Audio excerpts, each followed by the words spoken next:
जय हिंद, नमस्कार, आदाब, सत श्री अकाल मेरे प्यारे दोस्तों। स्वागत है आपके अपने यूट्यूब चैनल जीएस के तड़के पर। मैं आपका होस्ट एंड दोस्त श्रीवास्तव जी लेकर आ चुके हैं आज की बीएड एंट्रेंस एग्जाम की 2024 की कल आवर की एक और सीरीज, और ये है 2018 की सीरीज। ठीक है, तो लग जाइए हमारे साथ। और हाँ, अगर आपको ये पीडीएफ चाहिए तो आप हमारे टेलीग्राम पर जा सकते हैं। साथ ही हमारा व्हाट्सएप नंबर है 6397850110। आप उस ग्रुप में भी जुड़ सकते हैं और कुछ भी जानकारी आप ले सकते हैं जो आपको चाहिए। एक बड़ी अपडेट है आपके साथ, और वो लेकर आ चुके हैं UP police, RPF, SSC, GD, NTPC, loco pilot all one day exams के लिए, जहां 10,000 प्रश्नों का महासंग्राम है। और ये महासंग्राम शुरू होने वाला है 11 जून से। ये चैनल कौन सा है? जीएस का तड़का। याद रखिए, दिमाग में बैठा लीजिए, क्योंकि जब आग लगी हो सीने में तभी मजा है जीने में। तो चलिए आज का शुरू करते हैं। Question number 51।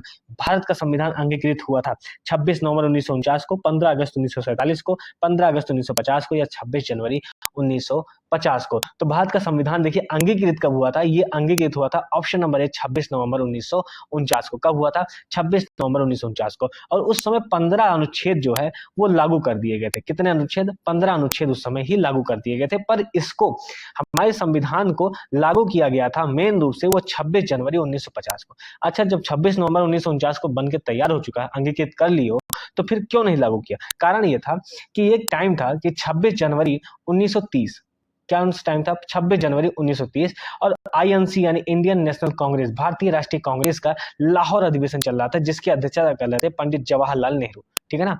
और इसी की याद में कि वहां पर जो है हमने स्वाधीनता की मांग कर ली है, स्वतंत्रता की मांग चली रही है, तो उसी की याद में जो है फिर लेके आए थे हम कि 26 जनवरी 1950, यानी वो 26 जनवरी वाली डेट हमको याद होनी चाहिए। ठीक है ना? इस वजह से जो है 26 जनवरी 1950 को लागू किया गया था। डन। चलिए, अच्छा, पंडित जवाहरलाल नेहरू ने फिर उद्देशिका प्रस्ताव भी लेके आए थे। उद्देशिका प्रस्ताव आया था, कब आया था? वो आया था 13 दिसंबर 1946 को। ठीक है, और जिसको एक्सेप्ट कब किया गया था? 22 जनवरी 1947 को। कब किया गया? 22 जनवरी 1947 को। ठीक है, यही आगे चल करके फिर क्या बन जाता है? प्रस्तावना बन जाता है। ठीक है, चलो नेक्स्ट क्वेश्चन है। अच्छा, प्रस्तावना में चेंज कब आया था? ये भी सुनी लो, जब सुन ही रहे हो तो सुनी लो भैया, इसी बहाने कम से कम याद हो जाएगा। प्रस्तावना में चेंज किया गया था 42वां संविधान संशोधन 1976 में। अच्छा, तो फिर क्या क्या जोड़ा गया था? मैंने ये बताया है वीडियो में। उसमें जोड़ा गया था सपा, SPA। ठीक है ना? सपा यानी समाजवाद, पी यानी पंथनिरपेक्ष, और ए यानी अखंडता। तो ये 3 शब्द जो है प्रस्तावना में अलग से जोड़े गए थे। डन। चलो आओ, क्वेश्चन नंबर 52 है कि निम्नलिखित में से कौन सा आयोग एक संवैधानिक निकाय नहीं है? संघ लोक सेवा आयोग, राष्ट्रीय मानवाधिकार आयोग, राष्ट्रीय अनुसूचित जाति आयोग, या भारत का निर्वाचन आयोग? अब देखिए, इसका सही जवाब क्या हो जाएगा? वो है आपका ऑप्शन नंबर बी, राष्ट्रीय मानवाधिकार आयोग। ठीक है ना? ये जो है आयोग एक संवैधानिक निकाय नहीं है। तो संवैधानिक निकाय में कौन है? ये देखो, ये आपका यूपीएससी है, यूपीएससी भी उसमें शामिल है। ठीक है, राष्ट्रीय अनुसूचित जनजाति आयोग ये भी शामिल है, भारत का निर्वाचन आयोग 324 में ये भी शामिल है। ठीक है, तो ये सारी चीजें जो है संवैधानिक निकाय में शामिल है, बट राष्ट्रीय मानवाधिकार आयोग जो है वो शामिल नहीं है। अच्छा, तो राष्ट्रीय मानवाधिकार का आयोग का इस समय वर्तमान अध्यक्ष कौन है? तो वर्तमान अध्यक्ष का नाम क्या है? अरुण कुमार मिश्र। क्या नाम है? अरुण कुमार मिश्र। डन। चलो नेक्स्ट क्वेश्चन पे आते हैं कि 53 में, भारत में आपातकाल की घोषणा निम्नलिखित में से किन परिस्थितियों में नहीं की जा सकती है? बाह्य आक्रमण, वित्तीय संकट, सशस्त्र विद्रोह, या फिर आंतरिक अशांति। बहुत एक गजब क्वेश्चन है, एकदम लल्लन टॉप क्वेश्चन। यकीन मानो, विश्वास नहीं करोगे। क्या है कि आपातकाल की घोषणा, आपातकाल की घोषणा कहां से ली गई है? जर्मनी के वाइबर सिद्धांत से। ठीक है, कौन सा अनुच्छेद है इसमें? 352 है, 356 है, और 360 है। ठीक है ना? 352, 356 और 360। 352 जो है राष्ट्रीय आपात की बात करता है, 356 वो राष्ट्रपति शासन की बात करता है, और 360 आपका वित्तीय आपात की बात करता है। ठीक है भाई, बहुत अच्छी बात है। इसमें ऑप्शन में देखिए क्या क्या है? बाह्य आक्रमण, वित्तीय संकट, सशस्त्र विद्रोह, या फिर आंतरिक अशांति। तो इसका सही जवाब क्या हो जाएगा? आंतरिक अशांति।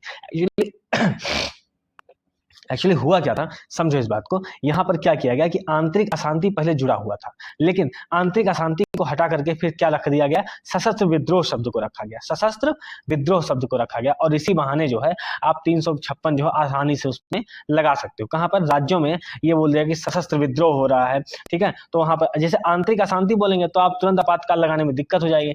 सशस्त्र विद्रोह बोलेंगे यानी आपने हथियार उठा लिया, यानी जनता ने हथियार उठा लिया है, तो अब सरकार उनको रोकने के लिए आपातकाल लगा देगी। तो ये ज्यादा सुटेबल पड़ गया, जो सरकार हमेशा केंद्र में रहती थी। ठीक है ना? उनके लिए आसान हो गया, पकड़ मजबूत बनाने के लिए राज्यों के ऊपर।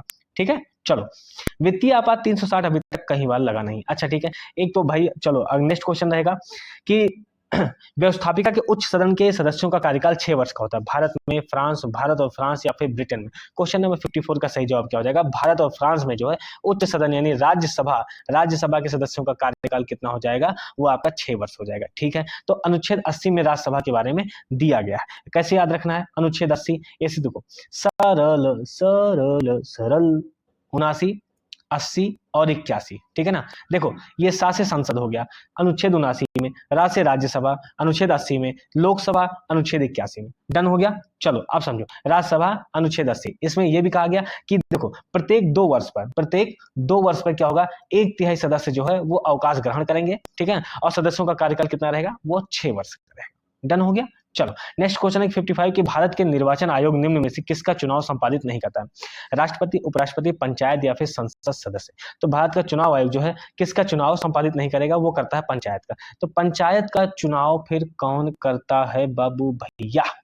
देखिए पंचायत का जो है वो चुनाव राज्य सरकार के द्वारा होता है। किसके द्वारा होता है? राज्य सरकार के निर्वाचन अधिकारी जो है ये संपन्न कराते हैं। ठीक है, निर्वाचन आयोग किस अनुच्छेद में है? अभी बताया 324 अनुच्छेद में। ठीक है, ये राष्ट्रपति, उपराष्ट्रपति, ठीक है, संसद सदस्यों, राज्य विधानसभा, इन सब का चुनाव वो करवाता है। ठीक, क्वेश्चन नंबर 56 है कि भारतीय संविधान के उद्देश्य क्या? इनमें से किसका उल्लेख नहीं है? संप्रभु, संघात्मक, समाजवादी या फिर गणतंत्र। देखिए इसका सही जवाब क्या हो जाएगा? इसका सही जवाब हो जाएगा संघात्मक। संघात्मक का जो है उसका कोई जो है इसका कोई उल्लेख उद्देशिका में नहीं दिया गया। ठीक है ना। तो अब क्या क्या है देखो, पहली बात तो यह अभी आपको मैंने बताया था कि प्रस्तावना को संविधान की कुंजी कहते हैं।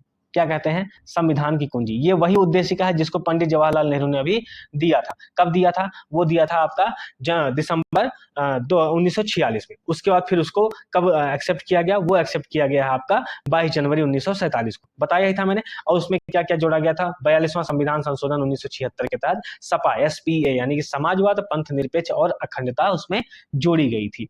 ठीक है, चले आइए एक तो और समझो कि जो प्रस्तावना है ना वो संविधान का भाग कब बना था? प्रस्तावना संविधान का भाग बना था जब केशवानंद भारती केस हुआ था। केशवानंद भारती केस कब हुआ था? 1973 में। अब तक की सबसे बड़ी बेंच बैठी हुई। बेंच मतलब बैठने का मतलब है कि 13 जज एक साथ यहाँ पर बैठे हुए थे। कितने जज बैठे हुए थे? 13 जज। और इनका फैसला कैसे आया था? वो 7 और 6 के मुकाबले ये फैसला आया हुआ था। डन हो गया। चलो नेक्स्ट क्वेश्चन पे आते हैं कि भारत में ईवीएम का प्रयोग प्रथम बार कब हुआ?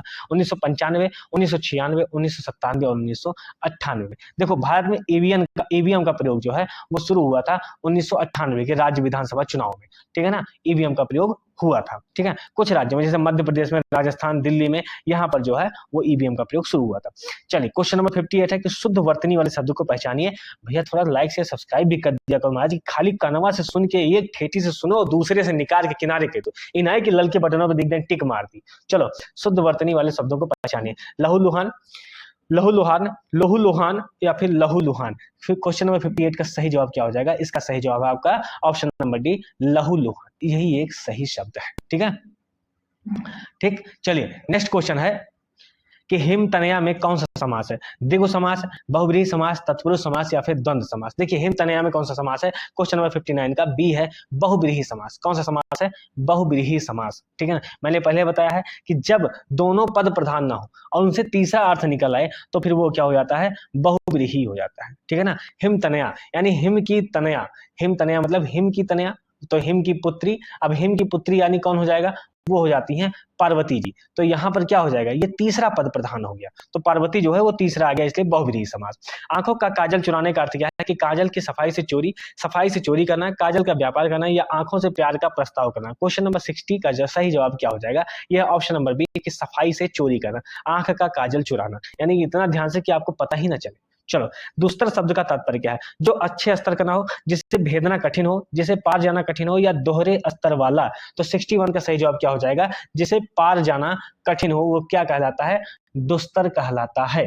ठीक है, क्वेश्चन नंबर 62 है कि तद्भव शब्द का चयन कीजिए। प्रहर, पक्व, पहर या पक्ष। तो इसमें तद्भव शब्द यानी कि वो हमें देखो हमें हिंदी निकालना है। अगर संस्कृत होता है तो बोलता क्या? तत्सम निकालिए, लेकिन यहाँ पर तद्भव बोला यानी हिंदी, तो इसमें क्या हो जाएगा? पहर हो जाएगा। क्या हो जाएगा? पहर एक तद्भव शब्द है। बाकी सभी क्या कहलाएंगे? ये सभी प्रहर, पक्व, पक्ष, ये सभी क्या कहलाएंगे? तत्सम कहलाएंगे। ऐसा आदमी नहीं देखा।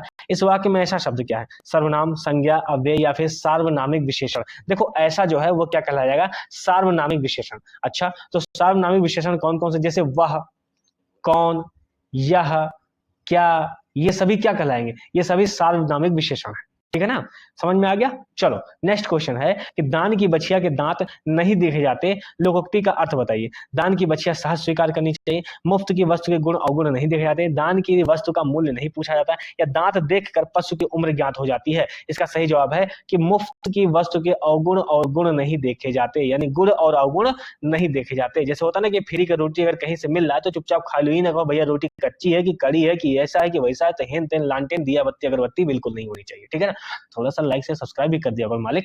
चलो क्वेश्चन नंबर 65 आ जाएगा, और वर्चस्व का समानार्थी शब्द बताइए। सफलता, प्राबल्य, विजय या फिर अधिकार। देखिए क्वेश्चन नंबर 65 का सही जवाब क्या हो जाएगा? ऑप्शन नंबर बी क्या हो जाएगा? प्राबल्य। ठीक है ना, वर्चस्व का समानार्थी क्या पूछा है? वर्चस्व का समानार्थी प्राबल्य हो जाएगा। नेक्स्ट क्वेश्चन पे आते हैं, क्वेश्चन नंबर